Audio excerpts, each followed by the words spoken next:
الحمد لله وكفى وسلام على عباده الذين اصطفى أما بعد فأعوذ بالله من الشيطان الرجيم بسم الله الرحمن الرحيم من يعمل سوءا يجز به سبحان ربك رب العزة عما يصفون وسلام على المرسلين والحمد لله رب العالمين اللهم صل على سيدنا محمد وعلى آل سيدنا محمد وبارک وسلم۔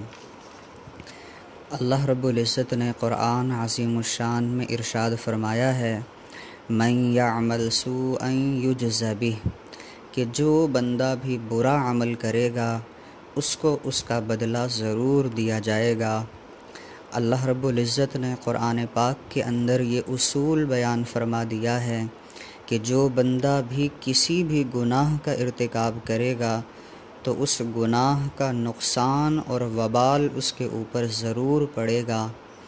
جیسے کہتے ہیں نا کہ ہر عمل کا رد عمل ہوتا ہے، بالکل اسی طرح گناہوں کے نقصانات ہوا کرتے ہیں، اور جو بندہ کسی بھی گناہ کا ارتکاب کر لے اور پھر یہ سمجھتا رہے کہ مجھے کوئی نقصان نہیں ہوگا تو یہ اس کی محض خام خیالی ہے۔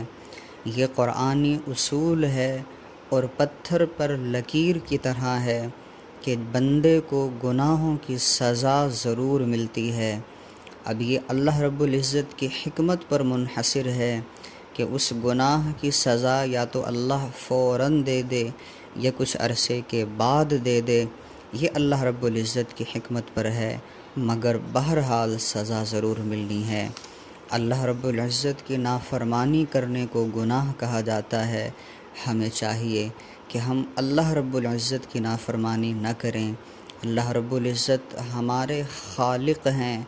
اللہ رب العزت نے ہمیں اپنی قدرت کاملہ سے پیدا فرمایا ہے، اور اللہ کی بے شمار نعمتیں ہمارے اوپر دن رات برس رہی ہیں۔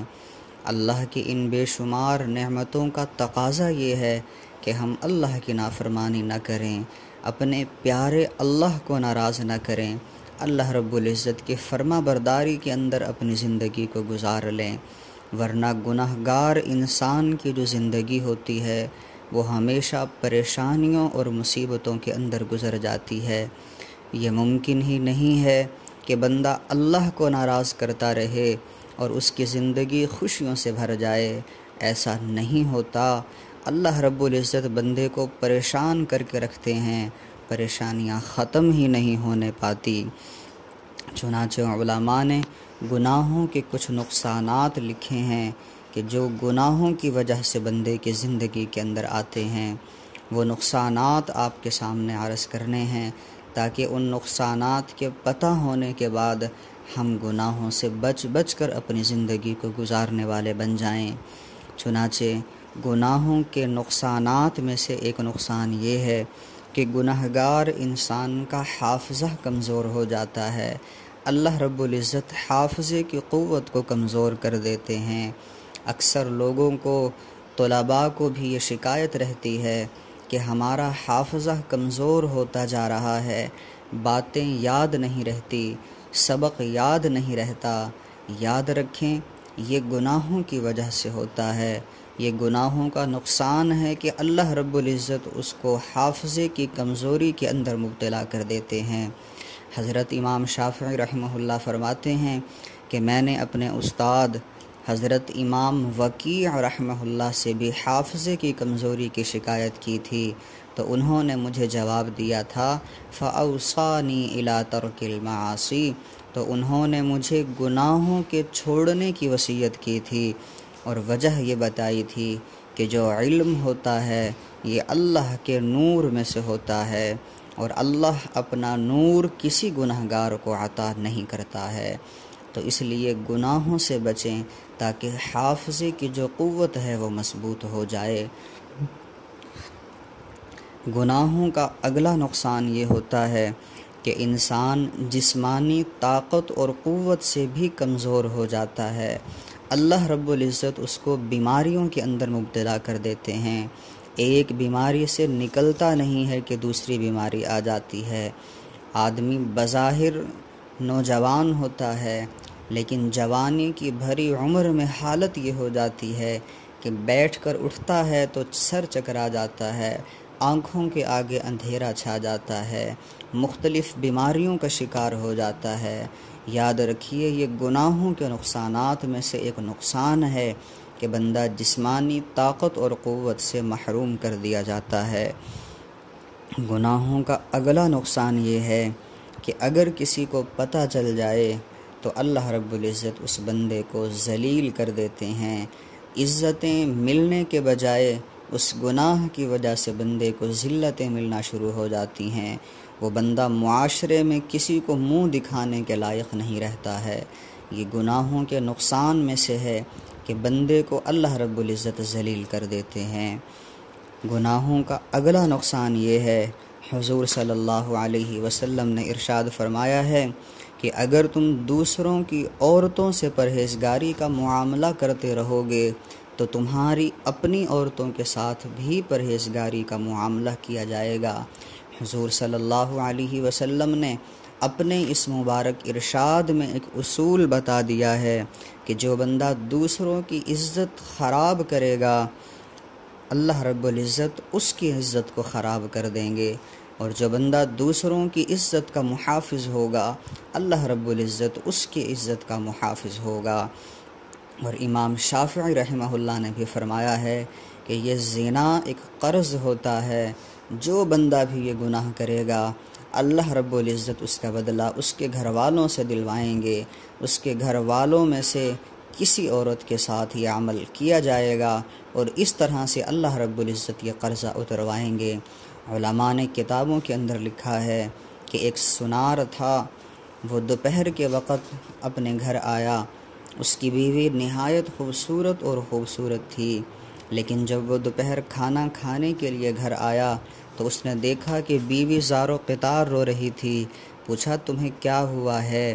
بیوی نے بتایا کہ ہم نے اپنے گھر کے اندر جو ایک بچے کو پالا ہوا ہے، یہ یتیم بچہ تھا، ہم نے اس کو اپنا منہ بولا بیٹا بنا لیا، لیکن آج جو اب یہ 17 سال کا ہو چکا ہے، آج میں نے اس کو سبزی لینے کے لیے بازار بھیجا، جب یہ واپس آ کر مجھے سبزی دینے لگا تو اس نے میرے ہاتھ کو پکڑ کر دبا دیا، مجھے اس کی نیت میں فتور نظر آیا، مجھے بہت صدمہ ہوا کہ ہم نے تو اس کو لے کر پالا تھا اور میں اس کے لیے ماں کی حیثیت رکھتی ہوں، لیکن اس کے میرے بارے میں کیا خیالات ہیں، میں اسی صدمے کی وجہ سے بیٹھی رو رہی ہوں۔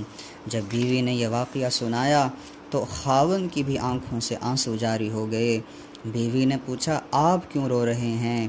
اس نے کہا یہ اس بچے کی کوتاہی اور اس بچے کی غلطی نہیں ہے، بلکہ یہ تو میری اپنی غلطی ہے۔ بیوی نے پوچھا وہ کیسے؟ کہنے لگا آج میرے پاس عورتیں چوڑیاں خریدنے کے لیے آئیں، ان میں سے ایک عورت چوڑی پہننا چاہتی تھی مگر اس سے پہنی نہیں جا رہی تھی، اس نے مجھے کہا کہ آپ مجھے چوڑی پہنا دیں۔ جب میں اس کو چوڑی پہنانے لگا تو مجھے اس کے ہاتھ اچھے لگے، اس لیے میں نے چوڑی پہنانے کے دوران شہوت کے ساتھ اس کے ہاتھوں کو دبا دیا۔ اس کا نتیجہ یہ نکلا کہ میری بیوی کا ہاتھ کسی اور نے شہوت کے ساتھ دبا دیا ہے۔ تو یہ ایک واقعہ میں نے آپ کے سامنے ذکر کیا ہے۔ اس طرح کے بے شمار واقعات ہیں کہ جب بھی کسی بندے نے ایسا گناہ کیا اللہ رب العزت نے اس کے گھر والوں سے اس کا بدلہ دلوایا ہے۔ تو لوگ یہ جو سمجھتے پھرتے ہیں، خاوند مرد لوگ یہ سمجھتے ہیں کہ ہم جس پر چاہیں اپنی ہوس بھری نظروں کو پھیرتے رہیں، جس کے ساتھ چاہیں جو معاملہ کرتے رہیں اور گھروں میں ہماری بیویاں محفوظ رہیں گی، یہ محض خام خیالی ہے۔ اللہ رب العزت نے قرآن پاک کے اندر فرمایا ہے وَلَا يَحِيقُ الْمَكْرُ السَّيِّئُ إِلَّا بِأَهْلِهِ، اور برائی کا جو داؤ ہوتا ہے وہ الٹا انہی داؤ لگانے والوں پر لوٹ کر آتا ہے۔ تو یہ اللہ رب العزت کا اصول ہے، ہمیں چاہیے کہ ہم اس گناہ سے محفوظ رہیں تاکہ اللہ ہمارے گھروں کی عزتوں کو بھی محفوظ رکھیں۔ گناہوں کا ایک اور نقصان یہ ہے کہ گناہوں کی وجہ سے انسان مناجات یعنی دعاؤں کی لذت سے محروم کر دیا جاتا ہے۔ بندہ اللہ رب العزت سے دعا کر بھی رہا ہوتا ہے، لیکن دعاؤں کی جو لذت ہوتی ہے کہ گویا بندہ اللہ رب العزت سے بات کر رہا ہوتا ہے، تو وہ جو لذت ہوتی ہے اس لذت سے بندہ محروم کر دیا جاتا ہے۔ گناہوں کا ایک اور نقصان یہ ہے کہ گناہوں کی وجہ سے تہجد کی پابندی اللہ رب العزت چھین لیتے ہیں۔ ایسا ہوتا ہے کہ ایک آدمی پابندی کے ساتھ تہجد کی نماز پڑھ رہا ہوتا ہے، مگر اس سے کوئی گناہ سرزد ہو جاتا ہے، اللہ رب العزت کی پکڑ آ جاتی ہے اور اللہ رب العزت بندے سے یہ نعمت چھین لیتا ہے، پھر تہجد بندے کو نصیب نہیں ہوتی۔ اور جو بندہ تہجد کا پابند ہو اور پھر اس سے تہجد کی نعمت چھین لی جائے تو اس بندے کو جتنی تکلیف ہوتی ہے اس کا اندازہ کوئی اور نہیں لگا سکتا ہے۔ تو یہ گناہوں کے نقصان میں سے ہے کہ اللہ رب العزت تہجد کی توفیق چھین لیتے ہیں۔ گناہوں کے نقصانات میں سے ایک نقصان اور یہ بھی ہے کہ گناہ گار کے دل سے گناہ کی نفرت کو ختم کر دیا جاتا ہے۔ اب اس کو گناہ ہلکے محسوس ہونا شروع ہو جاتے ہیں، اور جو بندہ گناہوں کو ہلکا سمجھنا شروع کر دے تو پھر اس کے لیے گناہوں سے بچنا یہ پھر بہت مشکل ہو جاتا ہے۔ پھر بندہ گناہوں کو معمولی سمجھ کر گناہوں پر گناہ کرتا چلا جاتا ہے، اور اس طرح سے بندہ اپنی آخرت کو برباد کرنے والا بن جاتا ہے۔ اور گناہوں کے ایک اور نقصان یہ ہے کہ گناہ گار انسان اللہ رب العزت اس کے ماتحت لوگوں کو اس کا نافرمان بنا دیتے ہیں۔ جو بندہ اللہ کی نافرمانی کرے گا اس کا نقصان یہ ہوگا کہ اس کے ماتحت جو افراد ہوں گے وہ اس کی نافرمانی کریں گے۔ خاوند اگر نافرمان ہے، اللہ رب العزت کی نافرمانی کرتا ہے، اللہ رب العزت اس کی بیوی کو، اس کی اولاد کو اس کا نافرمان بنا دیں گے۔ چنانچہ ایک بزرگ گزرے ہیں حضرت مجاہد بن عوض رحمہ اللہ، وہ فرمایا کرتے تھے جب کبھی بھی مجھ سے اللہ کا حکم ماننے میں کوئی کوتاہی ہوئی ہے تو میں نے اس کا اثر یا تو اپنی بیوی میں دیکھا ہے، یا باندی میں دیکھا ہے، یا سواری کے جانور میں دیکھا ہے۔ تو جب انہوں نے اپنے رب کا حکم ماننے میں کوتاہی کی تو ان کے ماتحتوں نے ان کا حکم ماننے میں کوتاہی کی ہے۔ تو یہ گناہوں کے چند نقصان ہیں جو میں نے آپ کے سامنے ذکر کر دیے ہیں۔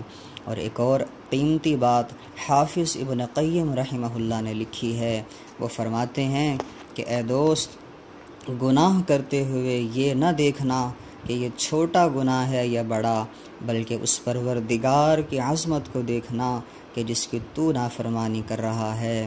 کبھی کسی انسان نے بچھو کو چھوٹا سمجھ کر اس لیے ہاتھ نہیں لگایا کہ یہ تو چھوٹا سا ہے، کسی سانپ کے چھوٹے بچے کو دیکھ کر کوئی ہاتھ نہیں لگاتا کہ یہ تو چھوٹا سا سانپ ہے، آگ کے انگارے کو چھوٹا سمجھ کر کوئی ہاتھ نہیں لگاتا کہ یہ تو چھوٹا ہے، بلکہ سب لوگ چھوٹے بچھو سے بھی ڈرتے ہیں، چھوٹے سانپ سے بھی ڈرتے ہیں، چھوٹے انگارے سے بھی ڈرتے ہیں، کیونکہ لوگوں کو پتہ ہوتا ہے کہ یہ نقصان دہ ہے۔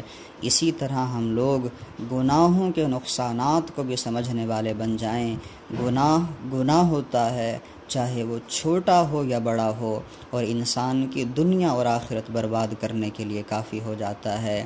اللہ نہ کرے کسی سے کوئی گناہ سرزد ہو جائے تو وہ گناہوں پر ڈٹا نہ رہے، اللہ رب العزت کے سامنے ندامت کے ساتھ رو دھو کر اللہ سے معافی مانگ لے۔ اللہ رب العزت بڑے کریم ہیں، اللہ فوراً گناہوں کو معاف کر دیں گے۔